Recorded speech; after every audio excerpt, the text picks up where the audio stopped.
श्रद्धाशील बंधुओं एवं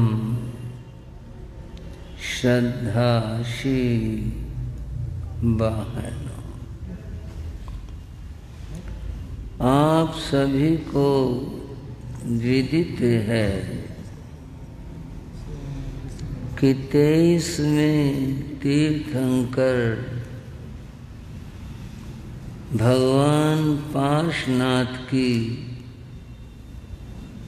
जन्म जयंती का पावन अवसर है। पौष बदी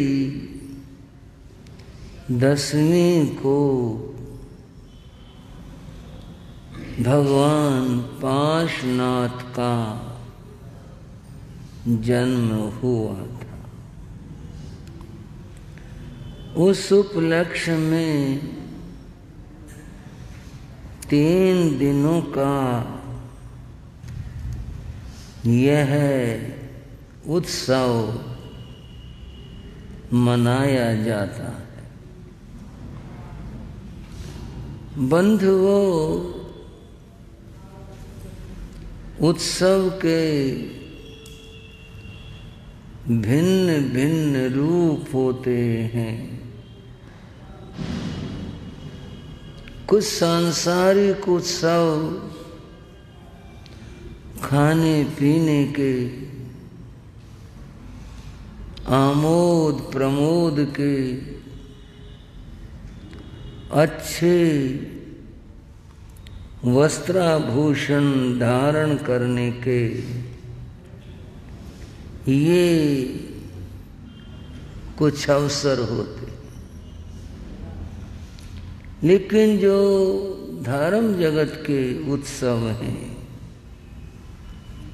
वे साधना परक होते। उनमें साधना की जाती है। ये भी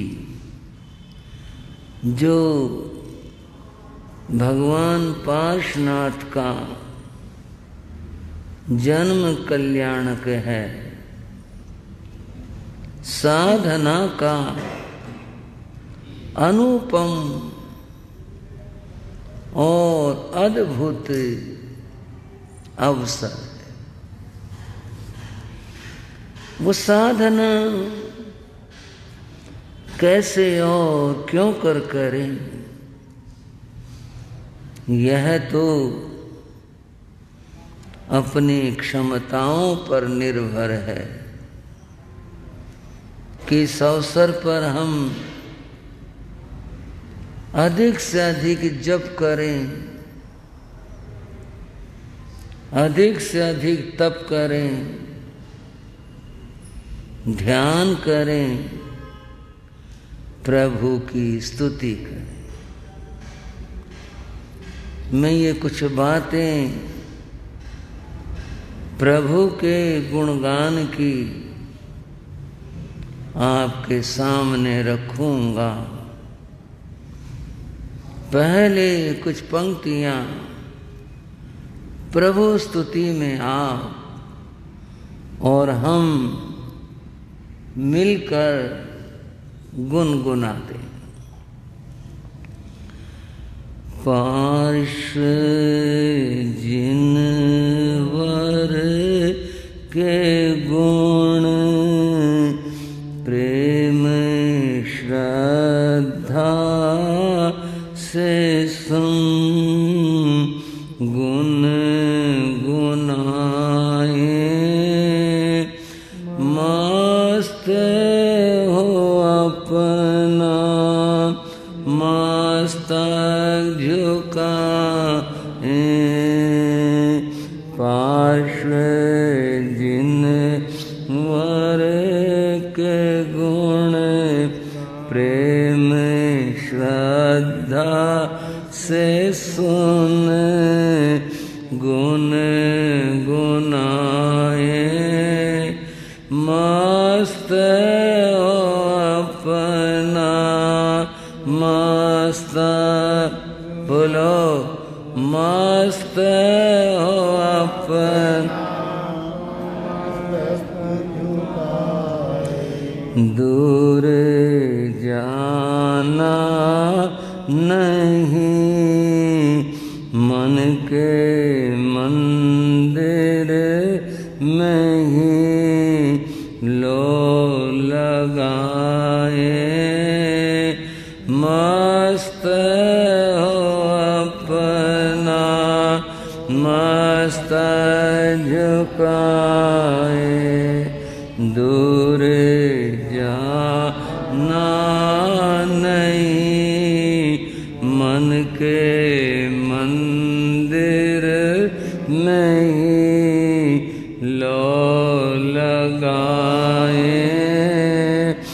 मस्त हो अपना मस्त बोधि आरोग्य अक्षय मिलेंगे, हृदय के पुष्प हरदम खिलेंगे। बोधि आरोग्य अक्षय मिलेंगे, हृदय के पुष्प हरदम खिले। भावे हो में विमल जिंदगी हो वे सफल, नाम ध्याए। मस्त हो अपना मस्तक झुकाए, पाश जिनवर के गुण प्रेम श्रद्धा से सुन गुण गुनाए। मस्त हो अपना मस्तक झुकाए, मस्त हो अपना मस्तक। बोलो पाशनाथ भगवान की, बोलो पाशनाथ भगवान की, बोलो पाशनाथ भगवान की।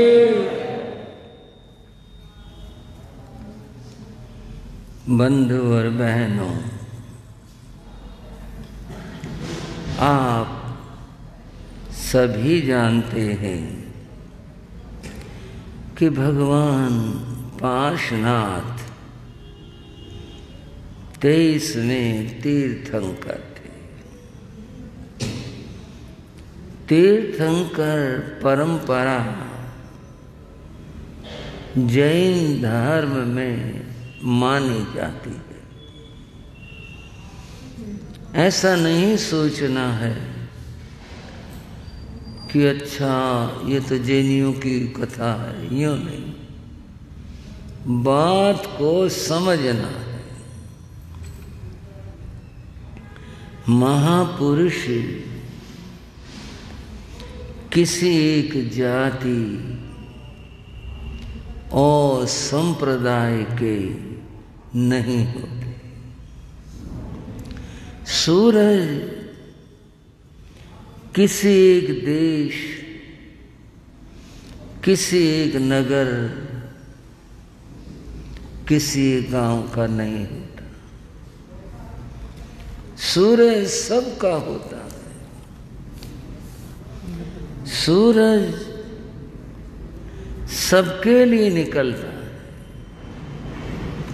महापुरुष सबके होते हैं। उनका मंगल उपदेश प्राणी मात्र, जीव मात्र के लिए होता है। पार्श्वनाथ भगवान की महिमा हम समझें, इसके साथ कुछ और भी समझ लें। जैसा मैंने अभी आपके सामने नाम लिया, तीर्थंकर भगवान पार्श्वनाथ, क्या नाम लिया मैंने?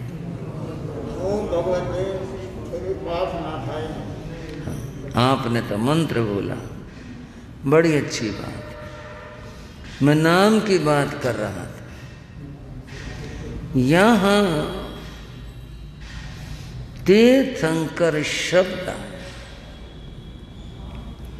बहुत लोगों की जिज्ञासा होती है,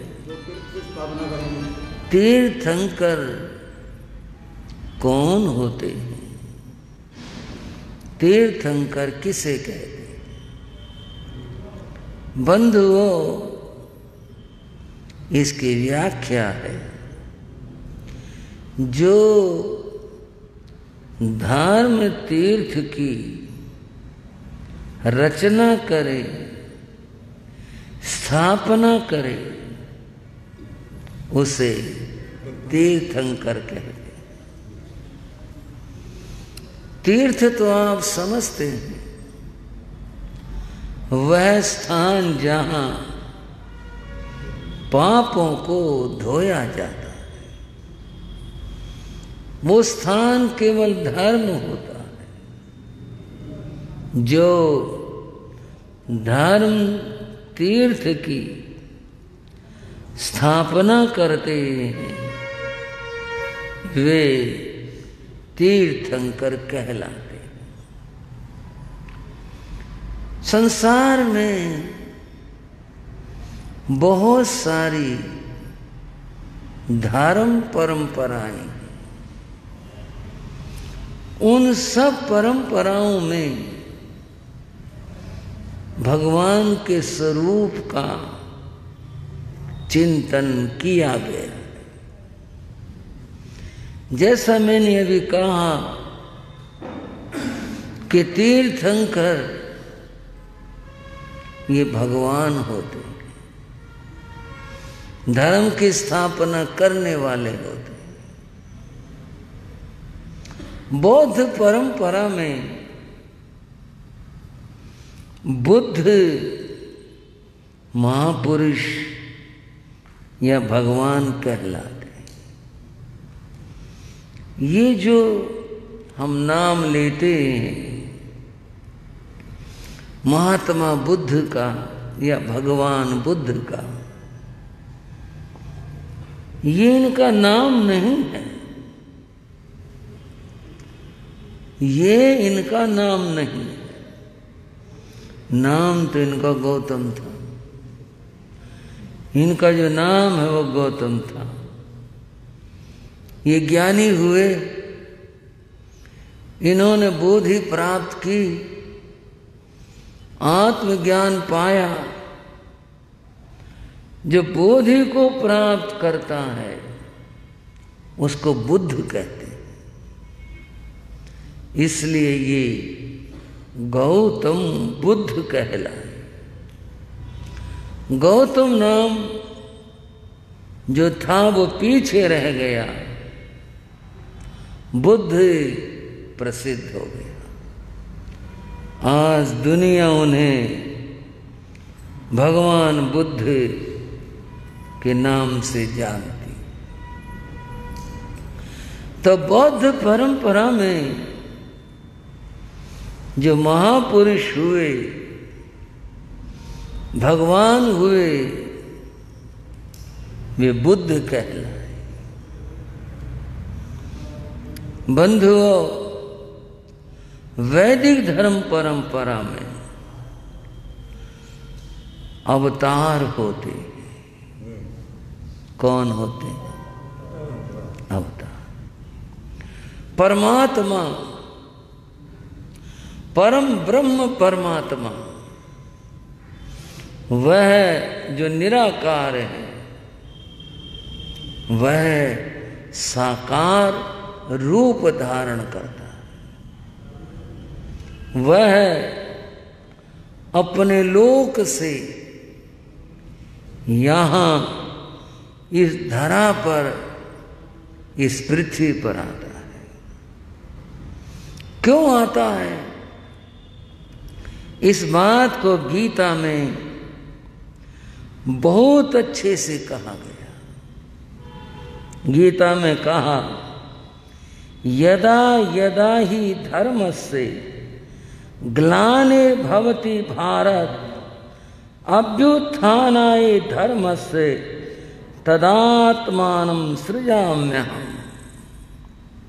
मैं कब आता हूं यहां धरा पर, पृथ्वी पर? यदा यदा ही धर्मस्य, जब जब लोग, ये मनुष्य धर्म से दूर हो जाते हैं, धर्म को भूल जाते हैं। ग्लानिर्भवति भारत, हे अर्जुन, जब लोग धर्म को भूल जाते हैं, अभ्युत्थान आए धर्म से, धर्म के उत्थान के लिए, धर्म को बढ़ाने के लिए अभ्युत्थान आए, धर्म के अभ्युत्थान के लिए तदात्मानं सृजाम्यहम्, तब मैं यहां आकर के जन्म लेता हूं। वो जो जन्म लेता है, अवतार अवतरती ऊपर से नीचे लोक के कल्याण के लिए मैं ईश्वर परमात्मा यहां पर आता हूं। और कहा, मैं यहां आकर करता क्या हूं? मैं यहां आकर करता क्या हूं? परित्राणाय साधूनां, सज्जनों की रक्षा के लिए। किन की रक्षा के लिए? समझ रहे हो मेरी बात? या कोई और समाधि लगी हुई है?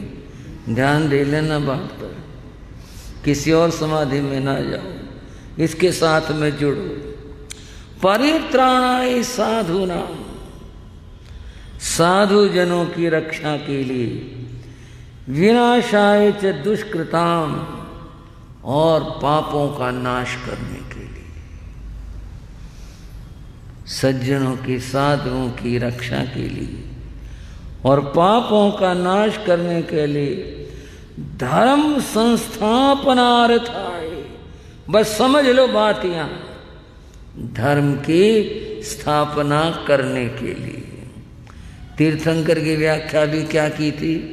तीर्थम करोति रचयति तीर्थंकर, जो धर्म तीर्थ की स्थापना करता है वह कौन होता है? यहां सुनो, गीता को सुनो। मैं देखता हूं कितना आनंद है, सब कैसे कैसे अपनी बात कहते हैं।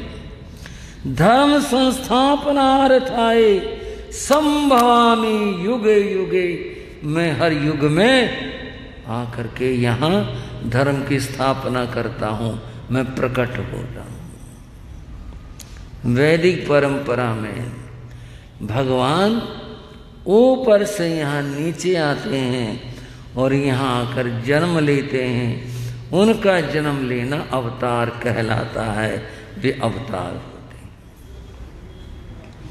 और बंधुओं, ये मैंने बात बताई आपको जैन धर्म की, बौद्ध धर्म की और वैदिक धर्म की। इस्लाम में ये बताया कि अल्लाह ताला, वहाँ परमात्मा को अल्लाह कहते हैं। ताला महान, वो जो महान परमात्मा है वह यहाँ धरती पर नहीं आता, वह जन्म नहीं लेता, अवतार नहीं लेता, वो नहीं आता। वह तो 7वें आसमान पर उसका वास है, वहां रहता है। वो क्या करता है?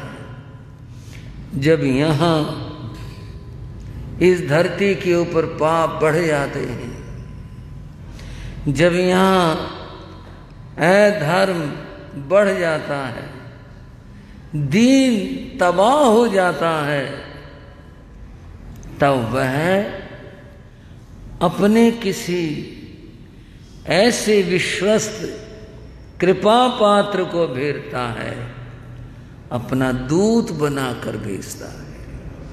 वो नहीं आता, वह अपना दूत भेजता है। उस दूत को पैगंबर कहते हैं। पैगाम शब्द का अर्थ है संदेश। पैगाम माने संदेश। पैगंबर उस पैगाम को लाने वाला। वो खुद नहीं आएगा, वह अपने किसी कृपा पात्र को यहां भेजेगा। उसे पैगंबर कहते हैं। इस्लाम में सबसे आखिरी जो पैगंबर हुए वे हजरत मोहम्मद हुए। उनकी भाषा में बताऊं, ला इलाहा इल्लल्लाहु मुहम्मद रसूलुल्लाह। वह पैगंबर सबसे अंतिम हजरत मोहम्मद है। उसके बाद कोई पैगंबर नहीं होगा। कभी कब जब नई सृष्टि बनेगी तब, अब नहीं। अगर कोई और पैगंबर की कल्पना करे तो उसको काफिर मानते हैं कि नहीं, बस आखिरी जो पैगंबर है वह हजरत मोहम्मद है। वो क्या करते हैं? जो पैगाम लाते हैं, पैगंबर हैं, वे अल्लाह ताला का जो हुक्म है, उनका जो फरमान है, वे दुनिया को देते हैं। कुरान लिखी नहीं गई, कुरान बनाई नहीं गई, तो फिर आई कहां से? कैसे आई? ये जो कुरान है ये ऊपर से उतरी है, किताब के रूप में नहीं उतरी है।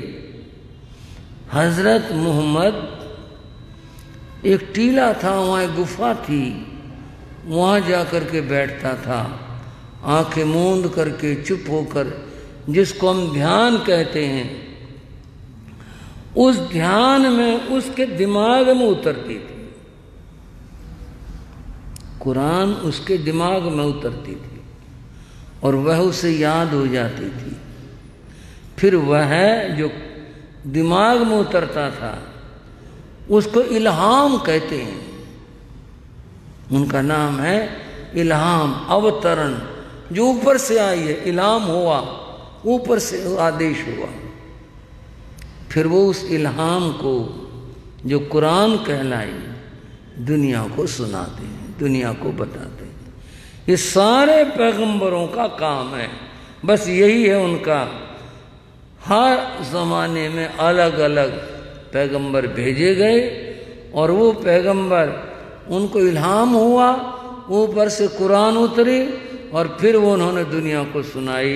ये उनकी इस तरह की व्याख्या। और बंधुओं, जो ईसाई धर्म है उसमें परमात्मा अपने पुत्र को दूत बनाकर भेजता है। यीशु, जिसको ईसा मसीह कहते हैं, वो खुद परमात्मा नहीं थे, वे परमात्मा के पुत्र थे। वो भेजे गए थे यहाँ संदेश देने के लिए और फिर उन्होंने संदेश दिया था। ये मैंने इतनी बातें जो आपको बताई, ये समझाने के लिए बताई कि हर परंपरा में अपने अपने महापुरुष हुए हैं।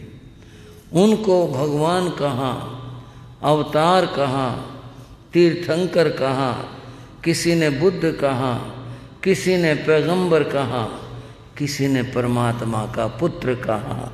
ये सब धर्मों की अपनी अपनी व्याख्या है।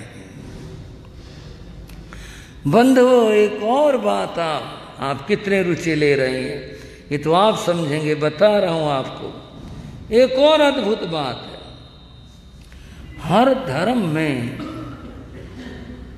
ये महापुरुष 24 हुए। आप कहोगे ये क्या बात हुई, 24 क्यों हो गए, 25 और 19 क्यों नहीं हो गए, 23 क्यों नहीं हो गए, ये क्या बात हुई? देखो, ये तो कोई बात नहीं है। अगर ये 23 होते तो फिर आप भी यूँ कहते ये 23 क्यों हुए, ये 24 क्यों नहीं हो गए, ये 22 क्यों नहीं हो गए, 25 हो जाते फिर और मुश्किल थी। ये तो संख्या 24 है, पर ये है क्यों 24? इसको हम शाश्वत कहते हैं। 24 तीर्थंकर हुए। कितने हुए बोलो भाइयों? 24 हुए। बुद्ध भी 24 हुए। प्रथम बुद्ध का नाम था दीपंकर बुद्ध, जैसे ऋषभ देव का नाम है, ऐसे वहां बुद्धों में सबसे पहले बुद्ध हुए, उनका नाम दीपंकर बुद्ध था। उसके बाद और हुए। 24 में अंतिम सबसे बाद में गौतम बुद्ध हुए। और बंधुओं, अवतारों की यूं तो संख्या बहुत है, लेकिन 24 अवतारों को विशेष रूप से गिना जाता है, विशेष रूप से। और ये जो अवतार है ये तो अलग चर्चा का विषय है। ये मामला क्या है, मत्स्य अवतार, कच्छ अवतार, वराह अवतार, ये मामला क्या है, ये अलग चर्चा है। पर इतनी बात बताऊंगा आपको, इन अवतारों के अंदर जो मनुष्य रूप में परमात्मा ने अवतार लिया, वो सबसे पहला अवतार ऋषभ देव है। वैदिक परंपरा की बात बता रहा हूं। पहले जो अवतार हुए वो मछली के रूप में आए थे, दूसरे कछुए के रूप में आए थे, और फिर तीसरे वराह के रूप में आए थे, और फिर आगे चलकर नरसिंह रूप में। नरसिंह जो है आधा पशु है और आधा मनुष्य है। इसके बाद जो अवतार हुआ वो ऋषभ देव के रूप में हुआ। ऋषभ देव पूर्ण मनुष्यावतार। ऋषभ देव जैन परंपरा में पहले तीर्थंकर है। बंधुओं,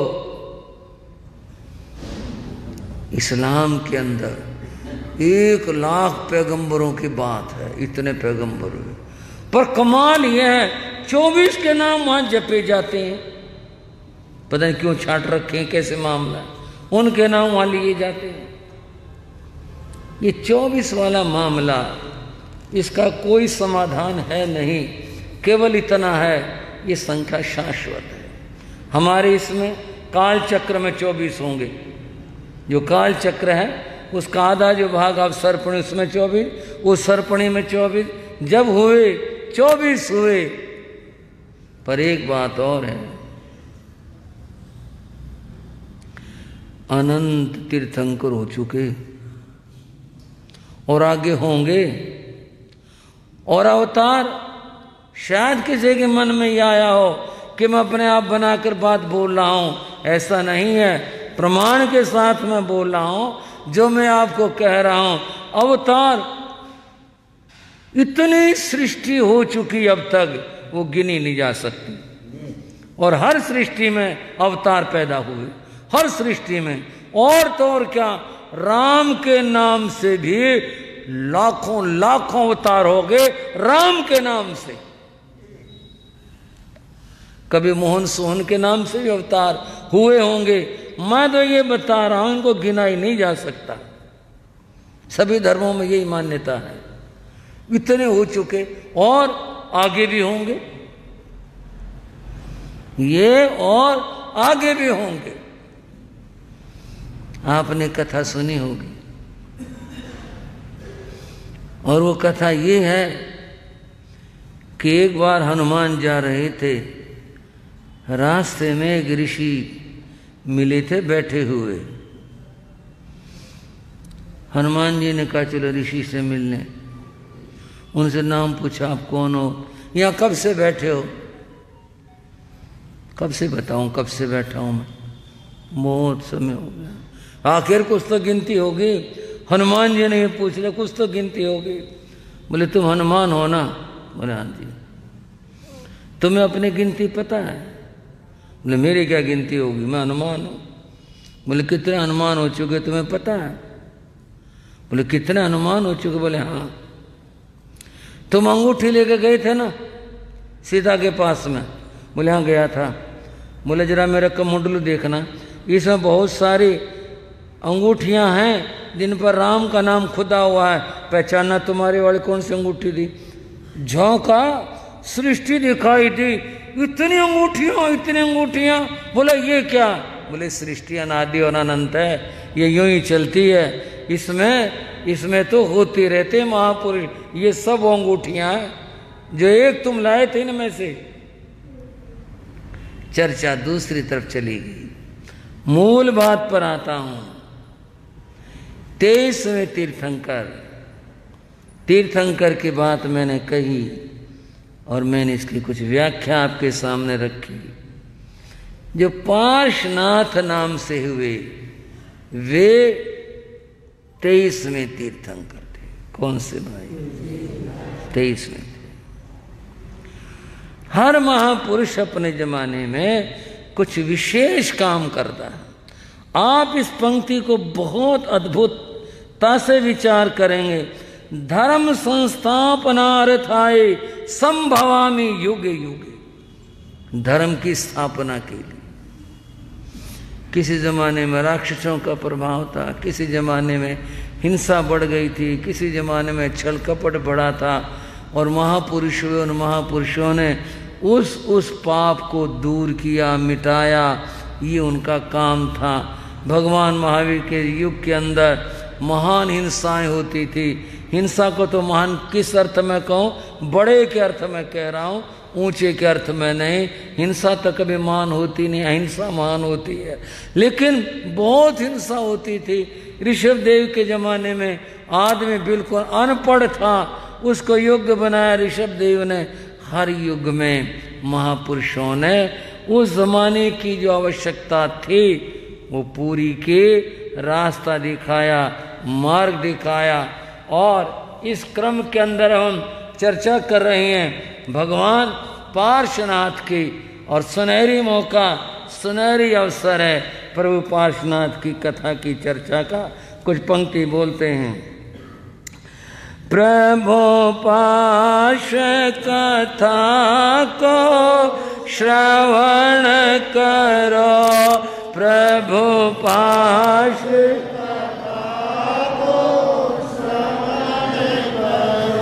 प्रभु पार्श्व कथा को श्रवण करो, प्रभु पार्श्व शाश्वत शिव सुख का वरण करो, शाश्वत शिव सुख का वरण करो, प्रभु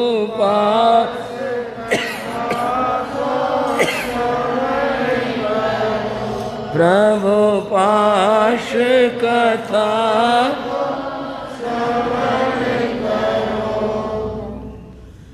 बात एक युग की है। जिस युग में हम जी रहे हैं इसकी नहीं, बहुत पहले की बात है, बहुत पहले की बात है। उस युग के अंदर एक राजा की बात चली। बंधुओं, उस राजा का नाम अरविंद था।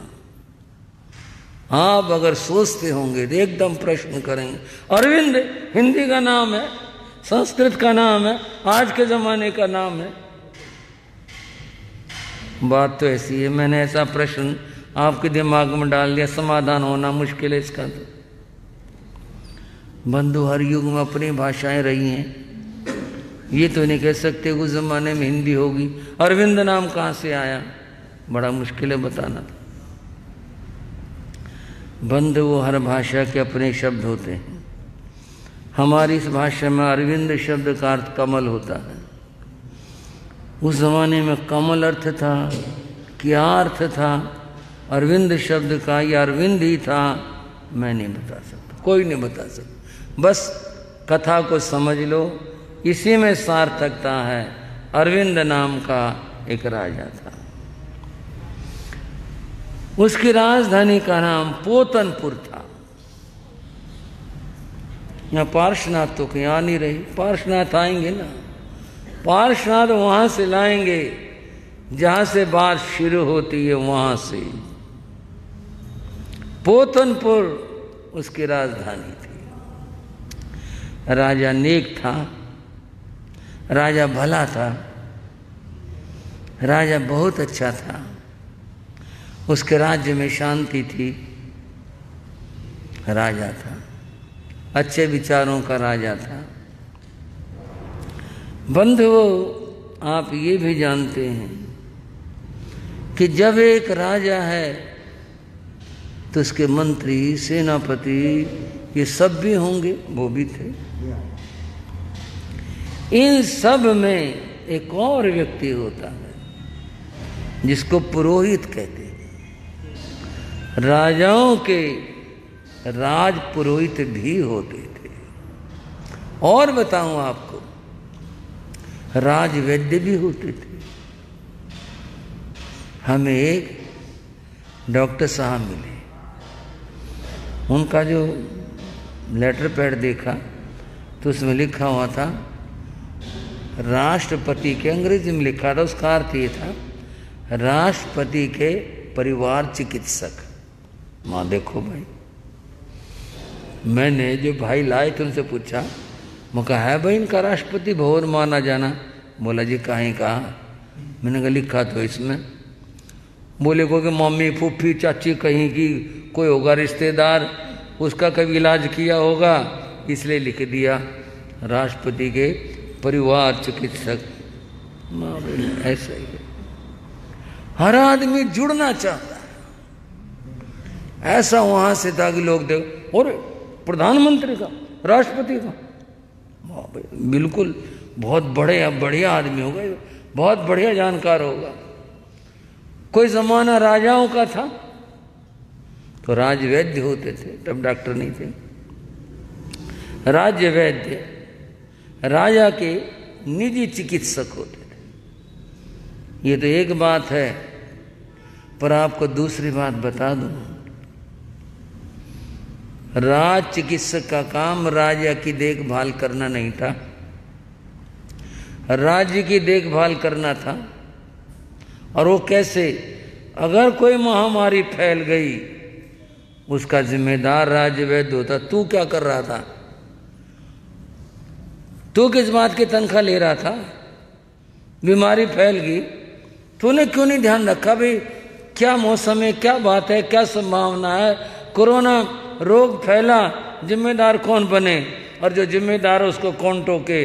वहां तो ये स्थिति थी कि राजवैद्य को फांसी तक हो जाती, लोग मर जाते। तो क्या कर रहा था? तूने क्यों नहीं बताया? तूने क्यों नहीं इलाज किया? तूने क्यों नहीं सावधान किया? इतनी बड़ी जिम्मेदारी होती थी राजवैद्य की। खाली राजा को पुड़िया दे दी, इतना मामला नहीं था। बंधुओं, जो पुरोहित होते थे उनका काम राज्य में शांति स्थापना था। वो जो कुछ भजन पूजन पाठ, अपनी परंपरा का यज्ञ जो कुछ करते थे वो राज्य के लिए करते थे, राज्य में सुख शांति रहे। इसलिए इनका बहुत बड़ा इनका महत्व था राज्य के अंदर। राजा अरविंद के राजपुरोहित एक थे, उनका नाम विश्वभूति था। अब कथा यहां से मोड़ लेती है, और कैसे लेती है? मामला आ गया विश्वभूति पर। विश्वभूति की 2 संतानें थी, दोनों पुत्र थे। एक का नाम कमठ था। अब ये कमठ शब्द, कमठ का क्या अर्थ है? कई लोगों ने इसे कर्मठ बताया, बहुत मेहनती, बहुत पुरुषार्थी, कुछ भी रहा हो, बोला कमठ जाता है। एक का नाम कमठ था और दूसरे का नाम बंधुओं मरुभूति था। पिता का नाम विश्वभूति और बेटे का नाम मरुभूति। ये 2 पुत्र थे। पढ़ाए लिखाए, पुरोहित था, विद्वान था, योग्य बनाया। बंधुओं, समय आया, विश्वभूति पुरोहित ने अपने जीवन की यात्रा पूरी कर ली, संसार से चला गया। बेटे पीछे 2 रह गए। कुछ सोचना तो यह है कि राजा इनमें से चुने, लेकिन इसके लिए राजा ने योग्यता जांचने के लिए विद्वानों को आमंत्रित कर लिया। उसमें से कोई और पुरोहित चुना गया। इन दोनों में से किसी की बारी नहीं आई। योग्यता की बात है, और बहुत विद्वान थे राज्य में, उनमें से किसी एक का नंबर आ गया, वो बना लिया। समय बीतता रहा। पहले तो बेटे बैठकर खाते थे, क्योंकि पिता पुरोहित थे, बहुत दान दक्षिणाएं आती थी और धन भी बहुत था, पर इतनी समझ भी ये रखते थे कि वे बैठकर कब तक खाएंगे, कुछ कमाना भी चाहिए। इन्होंने अपने अपने कुछ धंधे, कुछ काम शुरू कर दिए। दोनों विवाहित हो चुके थे। जो छोटा था, जिसका नाम मरुभूति था, उसका काम बाहर जाने का रहता था। होगा कुछ काम, सप्लाई का हो सकता है, माल लाने का हो सकता है, और कुछ हो सकता है। उसका काम बाहर जाने का रहता था। पीछे जो व्यापार काम था, उसको बड़ा भाई कमठ संभालता था। पहले तो कमठ के मन में ये भाव रहता था कि भाई बाहर चला जाता है, उसके बच्चे, उसका परिवार, यानी उसकी धर्मपत्नी पीछे से कोई दुखी ना हो। तो वो घर का चक्कर लगाया था, पूछा था भी कोई चीज़ की ज़रूरत हो तो नौकर से कहलवा देना, बता देना। 30 त्योहार आया तो चीज़ें घर पहुंचा दी। ये था, आना जाना कुछ ज़्यादा हो गया बड़े भाई का छोटे भाई के घर पर, और ये आना जाना कलुषित बन गया। उसकी भावनाएं, उसका मन खराब हो गया, कलुषित हो गया। वह छोटे भाई की पत्नी को बुरी निगाहों से देखने लग गया। उसको लोभ, प्रलोभन, ऐसी चीजें गिफ्ट में देना, आभूषण, वो ये सोचते रहे भी ये मेरा बहुत ध्यान रखते हैं। वही बोलने चालने कुछ लग गई, और उस सब का अंत ये हुआ, उनके संबंध अनैतिक हो गए। पाप के रास्ते पर दोनों चल पड़े। अब ये रास्ता एक ऐसा रास्ता है जो व्यक्ति को अंधे कुएं में ले जाकर डालता है। अपयश होता है संसार के अंदर। अंधा कुआं इसीलिए कहा जहां अंधेरा है, और कुआं है, गहरा है, गड़ा है, गर्त है। वहां गिरकर जैसे आदमी का जीवन खराब होता है, इस रास्ते चलने वाले का जीवन खराब होता है। और एक बात आप ये भी जानते होंगे, पाप छिपाया ना छिपे। पाप कभी छिपता है? पाप छिपाया ना छिपे, छिपे तो मोटा भाग। अगर कुछ समय वो छिपा रह जाए तो समझो बड़ी भारी किस्मत है, कोई पूर्व जन्म की पुण्यवानी है जो पाप छिपा रह गया। दाबी दूबी ना रहे, रुई लपेटिया। कहीं आग हो, कोई आदमी सोचे कोयला है, आग है, इसको रुई से ढक दो। कब तक, किस समय तक आग को रुई से ढका जाएगा? वो ढकी नहीं रहती। और बंधुओं, ये पाप फूट ही आया पास पड़ोस में, इधर उधर लोगों की निगाह में आ गया। जब छोटा भाई अपनी यात्रा से घर लौटा तो पास पड़ोस वाले बोले, भाई घर से बाहर मत जाया करो, घर को सूना नहीं छोड़ा करते, अपने घर का अपना ध्यान रखो। तो वो तो सहज था, बोले नहीं काम से जाता हूँ, वैसे थोड़े जाता हूँ मेरा, और तो क्या काम से जाता हूँ। काम से जाते हो, घर का ध्यान रखो। बोले मेरे भाई हैं ना। बोले भाई तो हैं, जब बाढ़ खेत को खाने लग जाए सुरक्षा कहाँ से होगी? ध्यान रखो, समझ लो, घर से बाहर मत। नहीं नहीं, फालतू बकवास मत करो। मैं ये बात सपने में भी नहीं सोच सकता कि मेरा भाई ऐसा हो सकता। वो तो हमें बेटा बेटी की तरह समझता। ठीक है भाई, कभी तुम भी जान लेना। आखिर उसके सामने बात आ गई, उसे बहुत दुख हुआ। उसने पत्नी को पालंब दी, खुद के लिए कभी सोचने लगा कि मैं मर जाऊं।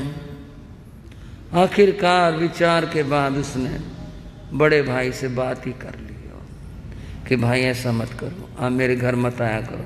नहीं नहीं, मैं तो सामान के लिए गया था, मैं तो गया था, मैं क्यों जाऊंगा, मुझे क्या मतलब। उसे फिर बाहर जाना पड़ा, और जब लौटा तो उसे वो शिकायत फिर मिली। अब उसे गुस्सा आया,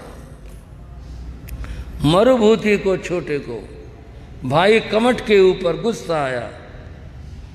बोले कई लोग जो बिना दंड के मानते ही नहीं है।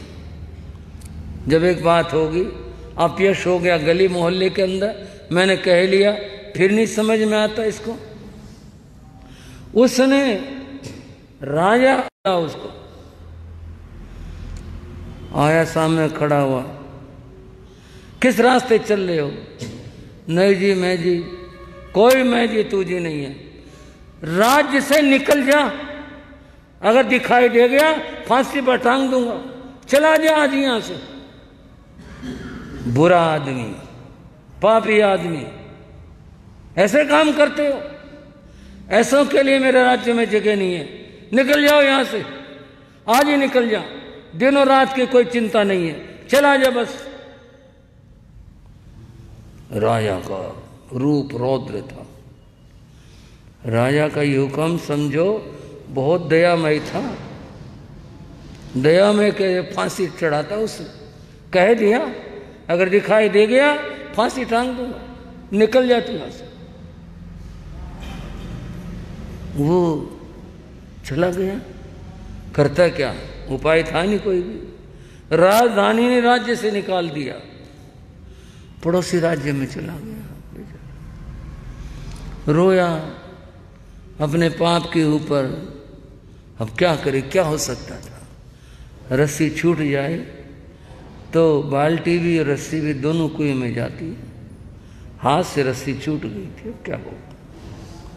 फिरता फिरा इधर उधर, कहीं पांव टिकाने को जगह मिली नहीं। पापी को कहाँ जगह मिलती है? कोई जगह नहीं मिली।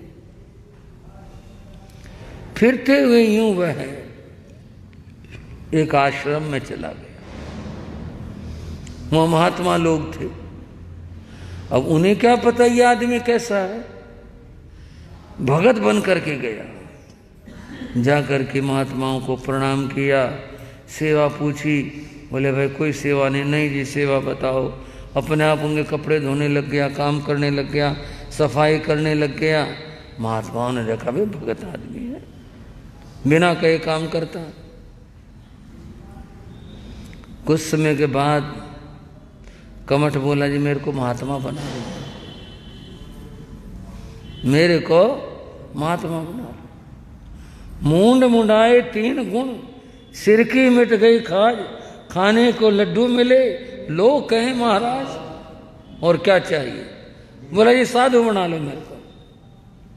बोले भाई देख लो। मैं देख लिया जी, मैं सबकी सेवा करूंगा, मैंने देख लिया। अंततः वो साधु बन गया। साधु बनकर वहाँ रहा, कुछ सीखी वहाँ की बातें, वो सब हो गया। पर मन में क्या आता, भाई ने मेरी शिकायत करी, अपने पाप को याद नहीं करता। वो शिकायत ना करता तो आज मुझे यूं ठोकरें खा करके यहाँ ना आना पड़ता। उसने शिकायत करी, मन मन में गाली देता है, बुरा सोचता है, उसका सब करता है। बंधुओं वर्ष पर वर्ष व्यतीत होते चले गए, बहुत समय बीत गया। उधर राज्य में भी कुछ घटना हुई। घटना क्या हुई, जो राजा अरविंद थे, एक दिन वो अपने महल की छत पर सो रहे थे, यानी लेटे हुए थे। जो आदमी छत पर लेटेगा तो निगाह उसके आकाश पर जाएगी। उस दिन आकाश में बादल थे। राजा बादलों की अटखेलियां देखते रहे। ओहो देखो, वो आया, वो गया उधर से, चांद के ऊपर से गुजर गया, वो सितारे से गुजरा। ऐसे वो देखते देखते उसने क्या देखा, एक महल ना बन गया। बादलों का आकृति बन जाती है कई बार, महल की आकृति ऐसी बनी। उसका मन हुआ ऐसा महल मैं भी बनवाऊं। बड़ा सुंदर बना भाई, बहुत अच्छा बना महल। अगले पल हवा के कुछ झोंके आए, बादल बिखर गए। ओहो, मैं सोच रहा था ऐसा महल बनवाने की, और ये तो बिखर गया। और ये क्या बिखरा, अगर मैं बनवा भी लेता मेरा भी बिखर जाएगा। संसार नश्वर है। इस बात से तो उसके मन में वैराग्य आ गया। और बंधुओं उसने दीक्षा ले ली, मुनि हो गया। राज्य में बड़ी चर्चा रही, भाई बहुत अच्छा राजा था। और देखो अब कैसा निष्प्रिय बना, सब छोड़ करके, और देखो कैसे चला गया, मुनि हो गया। बंधुओं ये चर्चा पड़ोसी राज्य में भी चली गई। भाई अरविंद राजा ने तो दीक्षा ले ली, मुनि अरविंद हो गया।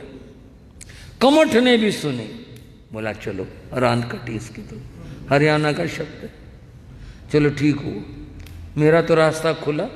अगर वो रहता तो हो सकता है कि कभी ऐसी कोई शिकायत हो जाती, अब तो वो रहा ही नहीं।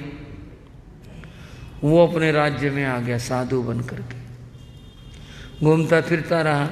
कुछ अपनापन होता है, थोड़ा अच्छा लगता है। परिचित देश था, घुमा फिरा करते हुए। और एक बार ऐसा भी मौका आ गया, वो पोतनपुरी पहुंच गया। वर्षों बीत गए, किसको बात याद रहती है, कल का खाया याद नहीं रहता। इतने इतने वर्ष हो गए, 20 हो गए, 25 हो गए, कितने हो गए क्या पता कितने हो गए। इतने वर्ष बीत गए और उसने पोतनपुर के बाहर कहीं डेरा लगा लिया, किसी पेड़ के नीचे कुछ, और वहां बैठ करके तपस्या करने लग गया। नगर में चर्चा है, एक महात्मा आया, बड़ा त्यागी है, बहुत अच्छा है, बड़ी तपस्या करता है, बहुत ही बढ़िया है। लोग दर्शन को जाने लग गए। ये बात मरुभूति को भी पता चली। बोले भी कोई महात्मा आया है, वो भी सहज भाव में चलो महात्मा के दर्शन करके आते हैं। क्योंकि पुरोहित का बेटा था, संस्कार थे महात्माओं के प्रति। वो गया उसने देखा, रे ये तो भाई है, कमठ है। भले उसने बबूत लगा रखी थी, बाल बढ़ा रखे थे, लेकिन पहचान में आ गया। अरे पुरानी बातों पर इसने मिट्टी डाल दी, क्या याद करना। इसका जीवन बदल गया, महात्मा हो गया। अब तो ये तपस्या में रहता है, अब तो मेरा फर्ज है सेवा करना। वो गया और जा करके उसने प्रणाम किया, माथा उसके सामने जमीन पर टिकाया, उठाया फिर टिकाया, उठाया फिर टिकाया। थोड़ा टाइम मिल गया ना, थोड़ा सा। तो कमठ के तो मन में क्या, ये है वो दुष्ट, इसने निकाला मैं, अन्यथा मैं नहीं निकलता, इसने किया मेरा सत्यानाश। इतना क्रोध आया। उसके पास में पत्थर रखा था, वो तो माथा एक बार टेका, 2 बार, तीसरी बार तो उसने वो पत्थर भारी सा उठाया और उठा करके उसके सिर पर दे मारा। सिर फट गया और वो मर गया। कितना बड़ा पाप कर दिया, कितना भयंकर पाप कर दिया। उठा अपना बोरिया बिस्तर, चिमटा कमंडलो, भागा वहां से, तेरे जिम्मे हत्या लगेगी ये। और वो तो भाग गया वहां से, वो मर गया। पता नहीं जीव क्या क्या पाप करता है, कैसे कैसे पाप करता है, किस तरह के पाप करता है। इतना बड़ा पाप कर दिया, पहले पाप किया और अब महापाप किया, भाई की हत्या कर डाली, इतना बड़ा पाप कर दिया। बंधुओं, वो जो मरुभूति था वो ऐसे कर्म नहीं कर पाया था जिसको धर्म ध्यान कहते हैं। था तो अच्छा, पर ऐसे नहीं कर पाया था। वो मर करके जंगल में एक हाथी के रूप में उसने जन्म लिया, यानी हाथी बना। बस ऐसे कर्म थे उसके, वहां जन्म। और बंधुओं, कालांतर में कमठ मर करके एक सर्प बना, भयंकर विषधर सर्प बना, जंगल में पैदा हुआ। वो अपनी तरह से कुछ मतलब नहीं। बंधुओं, हाथी जंगल का राजा बन गया। जंगल का राजा तो शेर को कहते हैं, लेकिन हाथियों का जब परिवार बन जाता है ये भी राजा हो जाते हैं। अपनी इनकी संख्या भी बहुत हो जाती है।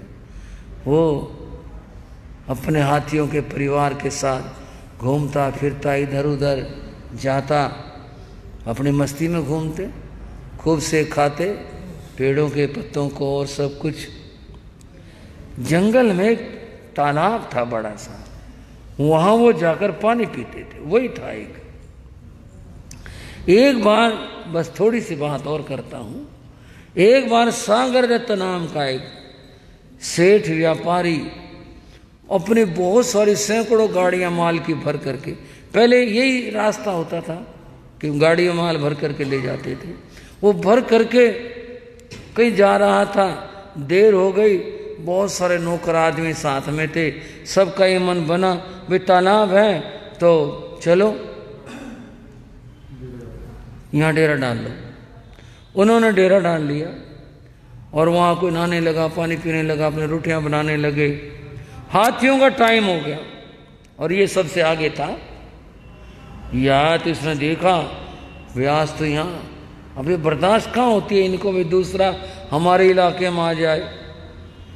इसने ये आक्रमण कर दिया उनके ऊपर। ओ, उनकी गाड़ियां फेंक मारी, बैल बेचारे भागे वहां से, तुड़ा करके रस्सियां, लोग चीख करके भागे, भागो भाई, बुरी तरह से सब उखाड़ दिए।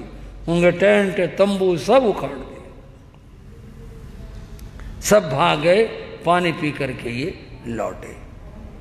जब आ रहे थे, बड़े गुस्से में था ये, सामने से एक साधु आ रहे थे। इन्हें क्या पता ये साधु है, आदमी है वो तो ही जानते पता नहीं क्या चीज़ है। पशु तो कुत्ते को क्या मालूम है चोर है कौन है। उसको देखा तो देखते ही उसे फिर गुस्सा चढ़ा और वो आक्रमण के लिए एकदम साधु के सामने चला गया। ये साधु और कोई नहीं, अरविंद मुनि थे और कोई नहीं था। और ये अपनी साधना से ज्ञान पा चुके थे। इन्होंने अपनी लब्धि सिद्धि से कहा शांत शांत शांत हो जाओ। जैसे इसका सारा शरीर इतना शिथिल हो गया, ये तो आक्रमण कर रहा था उनके ऊपर, इससे तो कुछ नहीं बन पड़ा, खड़ा का खड़ा रह गया। मुनि बोले होश करो, मनुष्य से पशु बन गया तू, और कहां गिरेगा, और अब भी हिंसा से बाज नहीं आ रहा। शांत हो जा, छोड़ दे इस हिंसा को। जो उपदेश दिया उस उपदेश से पहला लाभ तो ये हुआ, उस जीव को सम्यक्त की प्राप्ति हुई। सम्यक्त को श्रद्धा भी कहते हैं, सम्यक्त कहते हैं, सत्य कहते हैं, उसकी प्राप्ति हुई। इसने सिर झुकाया। मुनि ने और उपदेश दिया, इसको जाति सुमरण ज्ञान हो गया। और मैं तो मनुष्य था और मैं यहाँ गया। मुनि के उपदेश से उस दिन उसने प्रतिज्ञाएं कर ली अपने मन में, आज के बाद आक्रमण नहीं करूँगा, आज के बाद किसी को नहीं मारूंगा, आज के बाद मैं फिजूल व्यर्थ की ये सब तोड़ फोड़ ये नहीं करूँगा, मैं अपना जीवन सात्विकता से बिताऊंगा। बंधुओं, पार्श्वनाथ की कथा में आपने ये उनके पूर्व जन्म की कथा सुनी है। यही हाथी का जीव और यही मरुभूति आगे चलकर भगवान पार्श्वनाथ बनेंगे। कैसे और क्यों कर, अद्भुत कथा है पार्श्वनाथ की। आज की चर्चा यहीं तक।